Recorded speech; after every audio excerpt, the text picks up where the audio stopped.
Hi friends, आज हम लोग बिहार सामान्य परिचय का एक शॉर्ट रिवीजन करेंगे।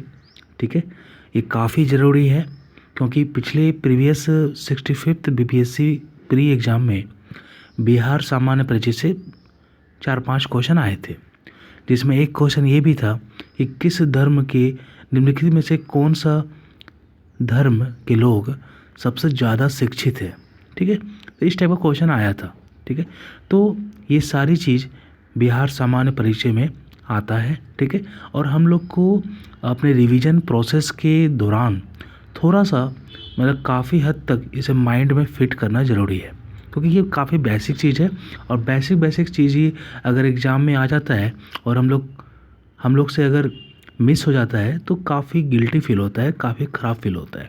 ठीक है, तो हम लोग बिहार सामान्य परिचय स्टार्ट कर रहे हैं। आई होप बहुत लोग पढ़े होंगे तो उनका भी रिवीजन हो जाएगा, और जो थोड़ा सा कम पढ़े हैं तो उनके लिए और बेनिफिट हो जाएगा। ठीक है, तो बिहार की राजधानी पटना तो आप लोग को पता ही है। बिहार के उत्तर में नेपाल है, दक्षिण में झारखंड है, पूरब में पश्चिम बंगाल और पश्चिम में उत्तर प्रदेश है। ठीक है, और बौद्ध सन्यासियों के ठहरने के स्थान जिसको हम लोग विहार बोलते थे, विहार शब्द के कारण ही ठीक है इस राज्य को बिहार से संबोधित किया जाता है। ठीक है, तो ये कारण था बिहार का नेमिंग किस कारण हुआ, तो बौद्ध सन्यासियों को के ठहरने का जो स्थान होता है ना उसको विहार बोलते हैं।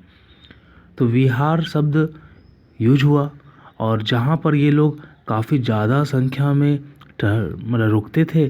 ठीक है, तो इसके अपभ्रंश रूप में बिहार से संबोधित किया जाता है। ठीक है, और ये बिहार मेनली अपने स्वतंत्र अस्तित्व में कब आया, तो 1 अप्रैल 1912 को ये उड़ीसा के साथ बंगाल से अलग हुआ। ठीक है, उड़ीसा के साथ बंगाल से अलग हुआ। ठीक है, फिर 1 अप्रैल 1936 को उड़ीसा अलग हो गया बिहार से। ठीक है, तब बचा क्या, बिहार और झारखंड बचा। ठीक है, कब अलग हुआ था, 1 अप्रैल 1936 को उड़ीसा अलग हुआ था बिहार से। ठीक है, तो 1 अप्रैल 1936 के बाद बिहार और झारखंड एक साथ थे। फिर 15 नवंबर 2000 को ठीक है झारखंड अलग हो गया। अब बिहार का 46% भाग, अगर एक्चुअल में कहे तो 45.85% भाग बिहार का दक्षिणी भाग को तोड़कर झारखंड बनाया गया। ठीक है, 28वां राज्य के रूप में 15 दिसंबर 2000 को। ठीक है, तो बिहार स्वतंत्र रूप से 15 दिसंबर 2000 को आया, 15 नवंबर 2000 को आया। ठीक है, और जिस टाइम ये विभाजन हुआ था उस टाइम जो राज्यपाल थे उनका नाम था विनोद चंद्र करके उनका नाम था, विपिन चंद्र या विनोद चंद्र करके नाम था। ठीक है, तो कुछ तथ्य देख लेते हैं हम लोग जो काफ़ी इम्पोर्टेंट। ठीक है, बिहार की राजधानी पटना। राज्य का गठन कब हुआ है, 22 मार्च 1912 को हुआ है। ठीक है, और क्योंकि 22 मार्च 1912 को ही जब गठन हुआ था तो फिर लेफ्टिनेंट गवर्नर वगैरह डिसाइड किए गए थे। ठीक है, और Charles Stuart valley first lieutenant governor थे बिहार राज्य के। ठीक है, सबसे बड़ा शहर पटना है। ओके, जनसंख्या घनत्व कितना है, तो 1106 है। क्षेत्रफल को पता ही होगा 94,163 किलोमीटर स्क्वायर। जिले 38 है। ठीक है, राजभाषा हिंदी है और उर्दू है। ठीक है, अभी हाल में कश्मीर का राजभाषा कितना है, 5 है। ठीक है, लेकिन बिहार का राजभाषा कितना है, 2 है। राजकीय भाषा 2 है, हिंदी और उर्दू। कुल कितने प्रमंडलीय हैं, कुल कितने प्रमंडल है, तो 9 प्रमंडल है। ठीक है, और राज्यपाल अभी फ़िलहाल कौन है, तो फागू चौहान है। मुख्यमंत्री नीतीश कुमार है, और ये 7वीं बार मुख्यमंत्री बने हैं बिहार के, और अगर लगातार पूछा तो 4थी बार मुख्यमंत्री बने हैं। ठीक है, जनसंख्या देख लेते हैं तो 10,40,99,452 है। ठीक है, और जनसंख्या की दृष्टि से बिहार का जो पोजीशन है पूरे देश में वो तीसरा है। ठीक है, 22 मार्च 1912 को बिहार दिवस के रूप में मनाया जाता है। इसका अक्षांश जो काफ़ी याद करना थोड़ा सा डिफ़िकल्ट है, लेकिन आप इसको कैसे याद करोगे, तो देखो अगर ऑफिशियली पढ़ोगे तो 24 डिग्री 20 मिनट, ठीक है, और 10 सेकेंड, ठीक है। उसी प्रकार से 24 डिग्री 20 मिनट 10 से 27 डिग्री 31 मिनट 15 तक है उत्तरी अक्षांश, ठीक है। आप लोग कैसे याद करोगे, सिंपल याद करो, ठीक है, 24 20, ठीक है, और 27 31, ठीक है, ऐसे याद करोगे तो काफ़ी जल्दी याद हो जाएगा। डिग्री मिनट बोल के याद करोगे तो थोड़ा सा टाइम लग जाएगा, ठीक है। 24 20 और 27 31, ठीक है, ये हमारा उत्तरी अक्षांश, ठीक है। देशांतर क्या है, तो देशांतर है 83 डिग्री 19 मिनट से लेकर 88 डिग्री 17 मिनट तक पूर्वी देशांतर, ठीक है। राज्य की सीमा से लगा एकमात्र देश कौन सा है, तो वो नेपाल है, उत्तर में लगा हुआ है। राज्य की सीमा से लगे राज्य कितने हैं, तो 3 राज्य हैं, ठीक है। पश्चिम में उत्तर प्रदेश, पूर्व में पश्चिम बंगाल और दक्षिण में झारखंड, ठीक है। राज्य पशु कौन है, तो बेल है। राजकीय वृक्ष कौन है, पीपल है। राजकीय वृक्ष पीपल कब डिसाइड हुआ था, 2013 में डिसाइड हुआ था। राज्य चिड़िया कौन है, तो गौरैया है, ठीक है। और उच्च न्यायालय तो हमारा तो पटना उच्च न्यायालय तो है ही, ठीक है। विधानमंडल जो बनता है वो विधान परिषद और विधानसभा दोनों मिला के बनता है, ठीक है।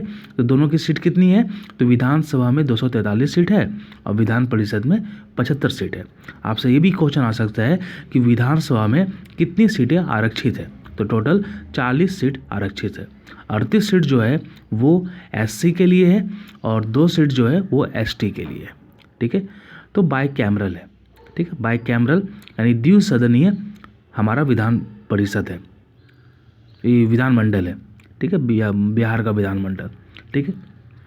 आप लोग कमेंट में ये बताओ ये द्विसदनीय प्रणाली किस देश के संविधान सभा से लिया गया है, ठीक है, काफ़ी ज़रूरी है, थोड़ा सा रिवीजन भी हो जाएगा आप लोग का और ऐसे ही थोड़ा सा कमेंट करने में मज़ा भी आएगा, ठीक है। तो आप लोग अक्षांश विस्तार पढ़ चुके हो, ठीक है, 24 20 से लेकर 27 31 तक, ठीक है, 24 20 से लेकर 27 31 तक उत्तरी अक्षांश। और देशांतर विस्तार क्या पढ़े हो, 83 19 से लेकर 88 17 तक, ठीक है, 83 19 से लेकर 88 17 तक पूर्वी देशांतर, ठीक है।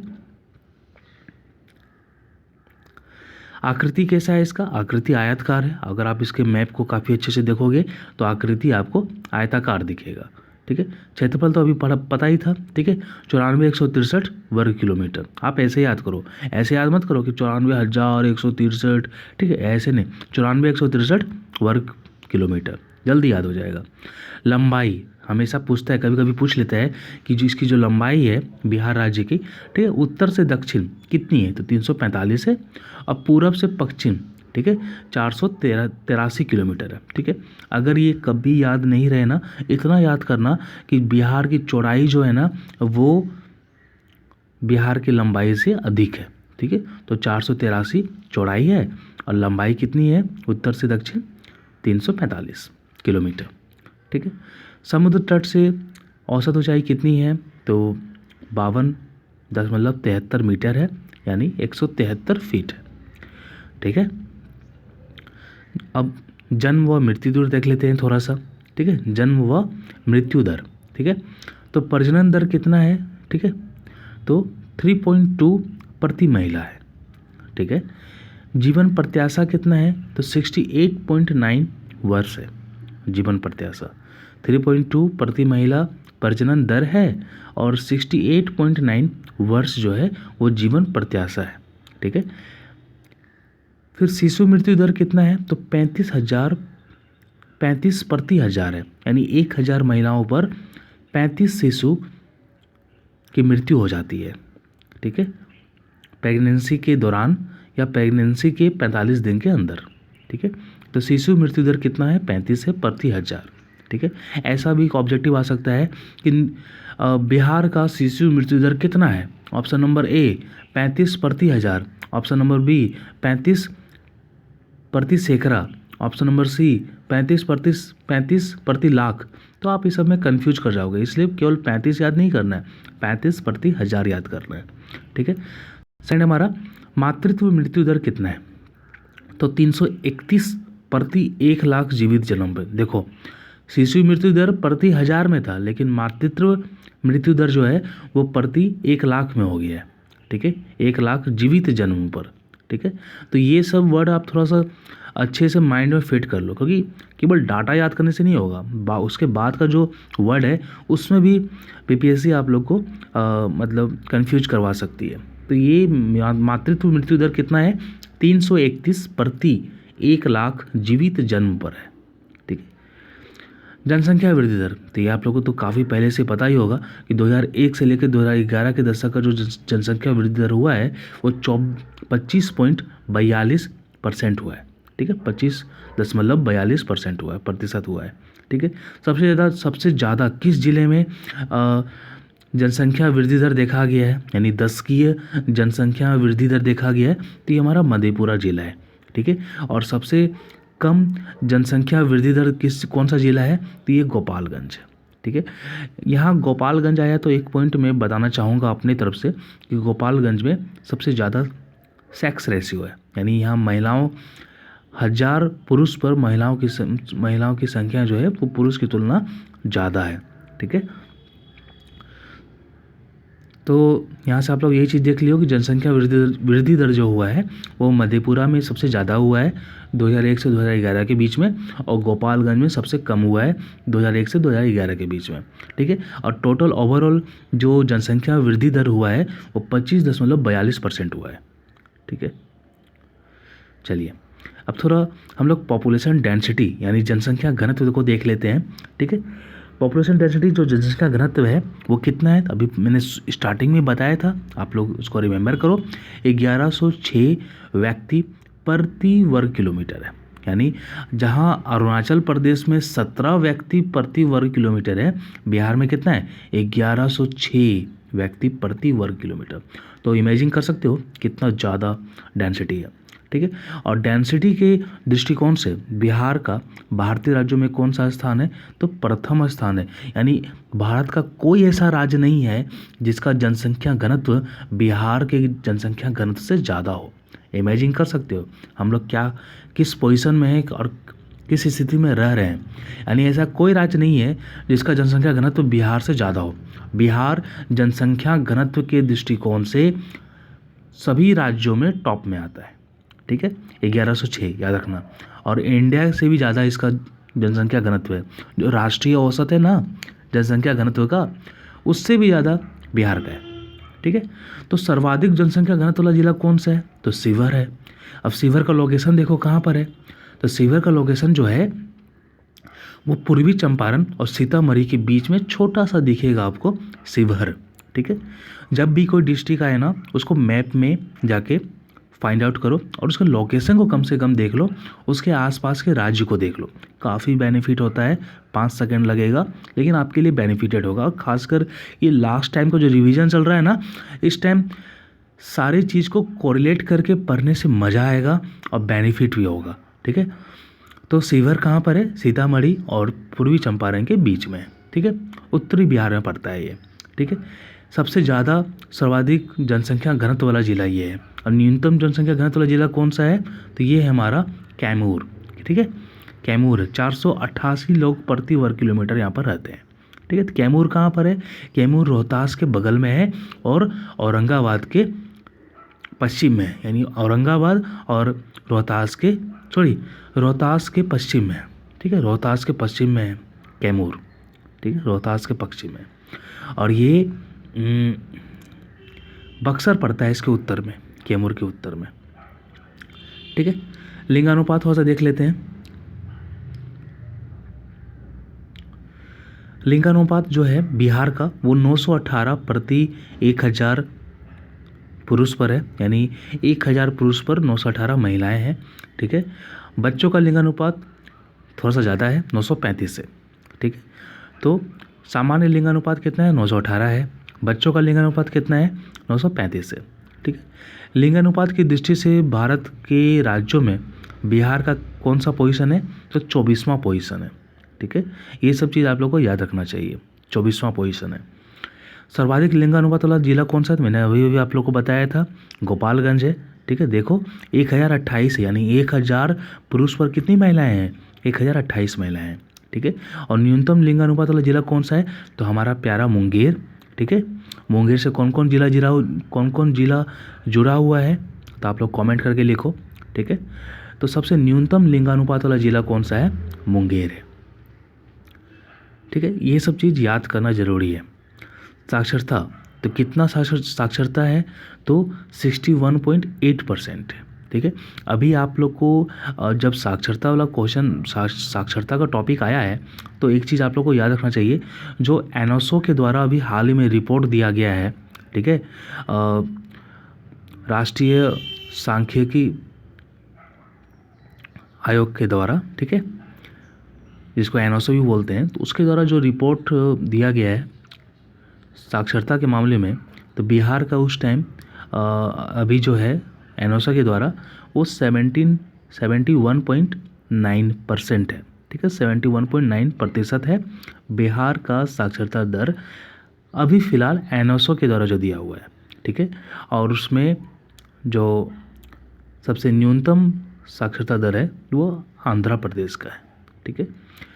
लेकिन फ़िलहाल जो 2011 जनसंख्या के अनुसार, जो जनसंख्या गणना के अनुसार जो साक्षरता दर है बिहार का, वो 61.8%, ठीक है। और पुरुष साक्षरता दर कितना है, तो 71.2%, ठीक है। महिला के तो कम होगा, महिला का देखो याद कैसे करोगे, पुरुष का 71.2% है और महिला का 51.5% है, यानी इसमें भी 51, उसमें भी 71, ठीक है। तो बस 71.2 या 51.5, ठीक है। और साक्षरता की दृष्टि से भारत के राज्यों में बिहार का कौन सा पोजीशन है, 28वां। और लिंगानुपात की दृष्टि से बिहार का कौन सा पोजीशन है पूरे राज्य में, तो 24वां। और साक्षरता की दृष्टि से 28वां। ये सब चीज़ आप लोग को याद रखना चाहिए, ठीक है। उसके बाद सर्वाधिक साक्षरता जिला कौन सा है, तो रोहतास है, ठीक है। अगर रोहतास आ गया है ना, तो अगर ये भी पूछे ना कि सर्वाधिक साक्षरता वाला, पुरुष साक्षरता वाला जिला कौन सा है, तो रोहतास होगा। सर्वाधिक महिला साक्षरता वाला जिला कौन सा है, तब भी रोहतास होगा। यानी सर्वाधिक में कोई भी पूछे, सर्वाधिक साक्षरता वाला जिला कौन सा है, रोहतास। सर्वाधिक साक्षरता पुरुष वाला जिला कौन सा है, रोहतास। सर्वाधिक साक्षरता महिला वाला जिला कौन सा है, तो रोहतास, ठीक है। न्यूनतम साक्षरता दर वाला जिला कौन सा है, तो पूर्णिया है। पूर्णिया सबसे न्यूनतम है, ठीक है। और न्यूनतम पुरुष साक्षरता वाला जिला भी पूर्णिया है, लेकिन यहाँ महिला के केस में थोड़ा सा चेंज हो जाएगा। न्यूनतम महिला साक्षरता दर वाला जिला कौन सा है, तो हमारा सहरसा है, ठीक है। तो ये थोड़ा सा पॉइंट आप लोग को याद रखना चाहिए, काफ़ी इम्पोर्टेंट है। आई होप आप लोग का रिवीजन भी काफ़ी अच्छे से हो गया होगा।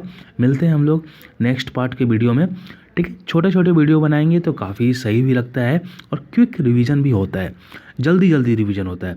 अगर 50-1 घंटा का वीडियो बना दोगे ना, तो आपका माइंड क्या सोचेगा, ठीक है, कि कब देखेंगे इसे, थोड़ा सा टाइम निकालेंगे तब देखेंगे। लेकिन अगर 10-15 मिनट 20 मिनट का वीडियो रहेगा ना, तो आप लोग कहीं भी रहो, बस में रहो, ट्रेन पर रहो, रूम में रहो, अगर खाना बना भी रहे हो, ठीक है, ऑफिस में वर्क भी कर रहे हो, तो ये वीडियो काफ़ी सही रहेगा, ठीक है। तो आई होप आप लोग को अच्छा लगा हो, ठीक है। कुछ कमी हो तो कमेंट कर देना, ठीक है। कुछ अच्छा ही दिखे तो भी कमेंट कर देना। और लाइक सब्सक्राइब आप पर डिपेंड करता है, अच्छा लगे तो लाइक कर दो, और अच्छा लगे तो सब्सक्राइब भी कर दो, दैट डिपेंड्स ऑन यू, ठीक है। Bye bye, thank you.